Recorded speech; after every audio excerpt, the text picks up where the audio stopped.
বিকাশ ভবনের সামনে শিক্ষক শিক্ষিকারা যেভাবে আন্দোলনে নেমেছেন তাতে তারা দিশেহারা।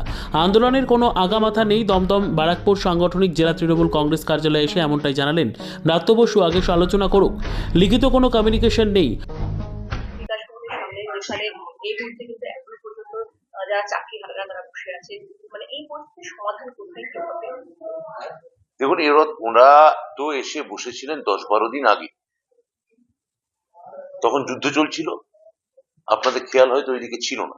এবার আমার সচিবালয় থেকে বারবার ওদের কাছে জানতে চাওয়া হয় যে বক্তব্য কি, কোনো মেমোরান্ডাম দেবেন কিনা, কোনো লিখিত বক্তব্য দেবেন কিনা, কোনো আপনাদের দিক থেকে কোনো বার্তা আছে কিনা লিখিতভাবে।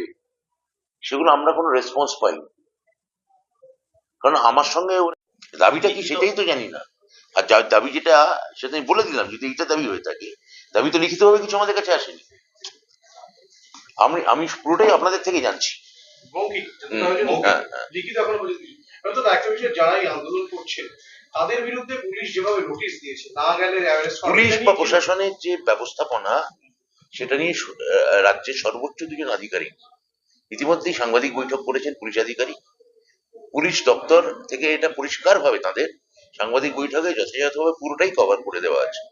এখানে অতিরিক্ত আমার কিছু বলা একেবারেই ঠিক হবে না। আজকে 5 জনকে ডেকে পাঠানো হয়েছে। আমি বললাম তো, আমি এটা নিয়ে আমি কথা বলতে আমি রাজি নই। কোনো বার্তাই আসে না, লিখিতভাবে কিছুই আসে না।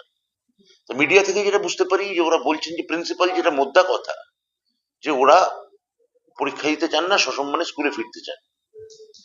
এইটা দেখুন, প্রথম অংশ যেটা মানে পরীক্ষা দিতে চান না, এটা তো একদম সুপ্রিম কোর্টের নির্দেশ। তাহলে মহামান্য সুপ্রিম কোর্ট যেটা বলেছেন সেটাকে তো আমরা কন্টেম্প্ট অফ কোর্ট কি করে করি? আর যারা বলছেন পরীক্ষা দিতে চান না, তারাই কি একমাত্র? কারণ আমি এই মুহূর্তে আজকে একটা চিঠি আমি আপনাদের দেখাচ্ছি, যে চিঠিতে প্রায় 2.5 থেকে 3 হাজার শিক্ষক তারা জানাচ্ছেন যে তারা সরকারের সঙ্গে সর্বতভাবে সহযোগিতা করে চলতে চান। সরকার যে আইনি পদক্ষেপগুলো নিচ্ছেন বা তাদের পুনর্বাসন বা পুনর্ব্যবস্থার জন্য যে পদক্ষেপগুলো নিচ্ছেন, তার সঙ্গে তারা সহমত পোষণ করে। আমি এই চিঠিটি আপনাদের হাতে একটা কপি তুলে দিতে চাই, আপনারা যদি আমাকে ফটোকপি করে দিয়ে দেন এটা ভালো হয়।